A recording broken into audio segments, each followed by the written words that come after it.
The overhaul on our engine is probably the largest we've ever had, maybe even larger than Morrowind to Oblivion, proclaimed Starfield game director Todd Howard in a rather candid interview from the tail end of 2020. Officially, fully fledged gameplay trailers of Starfield were still a way off at the time of this interview, of course, but Todd's assertion that their already super powerful creation engine, now called Creation Engine 2, was being overhauled served as an enticing statement of intent. Starfield is going to be massive.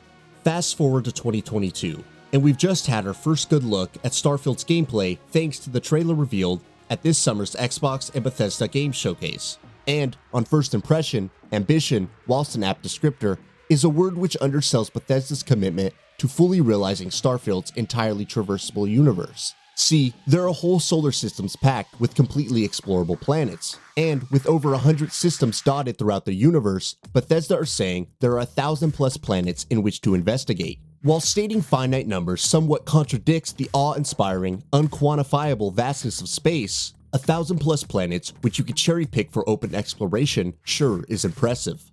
Together with the game's purported deep RPG skill tree, plus resource harvesting, researching and crafting, FPS combat, spaceship design and customization, and character creation, then the game should lift off without a hitch. We're looking at a technical marvel. A game with an unrivaled sense of freedom from a developer who spent decades building their reputation on large-scale, open-world RPG experiences. Firstly though, there's somewhat the unfortunate fact that the recent gameplay trailer was broadcast at 30 frames per second, so any notion that performance will be 100% smooth and seamless in the finished product is impossible to confirm at this stage.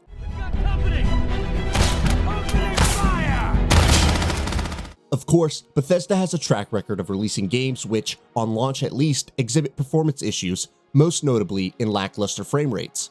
It's a year until the game is slated for release, so the benefits of Bethesda's revamped game creation engine still have time to materialize. Frame rates can improve in line with the advancement of the systems Bethesda's developers are using, so long as the intricate level of detail and visual fidelity they're pushing doesn't prove too resource heavy. That said, with exploration being the forefront of Starfield's appeal, it was likely more important for the gameplay trailer to convey a sense of scale realistically, and for it to portray a believable sense of distance, rather than pushing frame rates closer to 60 FPS. From discovering the windswept climbs of craggy mountaintops, to casting eyes across barren desert icescapes, to traversing deep into lush tropical forests, a game centered on interstellar exploration must appear limitless, with not even a breath of poppin' breaking the wonder of gazing across an alien landscape for the first time. So, it's remarkable that from what we've seen so far, there appears to be very little in the way of distractions or subpar visual fidelity.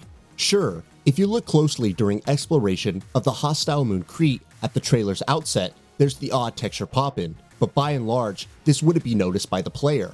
Textures appear photorealistic too, perhaps owing to photogeometric maps that are procedurally generated onto hand-placed assets like rock formations and cliff faces. The game's fog is stunning too, with every valley, no matter the planet, dense with naturally hanging mist. Especially striking too is the richness of shadow detail on both objects near and from afar, which again is implemented exceptionally well to portray a vital sense of distance against the landscape's natural light source. Rich shadow detail extends to the interior shots we see too. They're razor sharp, contrasting nicely with the artificial light sources scattered throughout the research lab's corridors. Secondary light bouncing off walls and ceilings is a nice addition too, adding a sense of realism to the long-abandoned lab, ensuring it isn't too dark for exploration. Things arguably are a little too pristine in the appearance though. Were this isolated research lab really abandoned, it'd have been much more dilapidated, surely. And that's often the overlooked thing with space travel and visual media. Spaceships, spacesuits, weapons, etc. appear clean when in reality they'd be worn in and grubby. A personal preference, sure, but it'd be nice to see some of the photorealistic textures seen outdoors applied to scuffing up interior surfaces and equipment. This opinion extends to the appearances throughout the city of New Atlantis, the capital city of the planet Jemison, which we see up close later in the trailer. While some of the concrete-looking exterior buildings display some form of weathering, by and large, the buildings are smooth as silk, as if it just popped up by speedy property developers. There's barely any light reflection too. In truth, the lighting throughout the city looks a little drab and flat. It's certainly not on par with the suburb lighting and lens flare effects we see in the wilder-looking landscapes. This, of course, could be symptomatic of the game's immense scale. Maybe it's impossible with the technology available to portray a dense cityscape with the same lifelike lighting and texture seen throughout the game's sparser landscapes. Let's be clear, nothing in New Atlantis looks bad, it's not exactly pushing the envelope either. And if this is a central hub which players will routinely visit throughout their playthroughs, then it makes sense for the city to be amongst the best looking locations in the game. As it is, it just seems lifeless, and that's also down to the drollness of the NPCs. Things can and will improve as development goes on, of course, but in Npc Facial Animations, it'd be nice to see something more lifelike if possible. Bethesda have made massive improvements to NPC body language and facial animations in Starfield when compared to Fallout 4, it must be said. But given the lifelike animations seen in recent Unreal Engine 5 tech demos, the facial animations in Starfield still seem a little too mannequin-esque. The characters themselves are exceptionally well designed though, with blemishes, wrinkles, and pores visible on the surface of the skin. They are real looking alright, even if they are a little dead behind the eyes. The final aspect to look at is Starfield's outer space exploration and combat. Pristine looking ships and cockpits aside, flying through outer space looks fantastic. Combat especially delivers a visceral experience with explosive sparks, particles, and clumps of bodywork scattered outward from just destroyed opponents looking stellar. The breathtaking beauty of Starfield's terrestrial landscapes extends into outer space too. Their glistening asteroid fields, glowing nebula, and fluffy space fog ensuring space exploration in Starfield looks as good as it does when on land. The sheer breadth of locals Bethesda are cramming into Starfield deserves special mention too.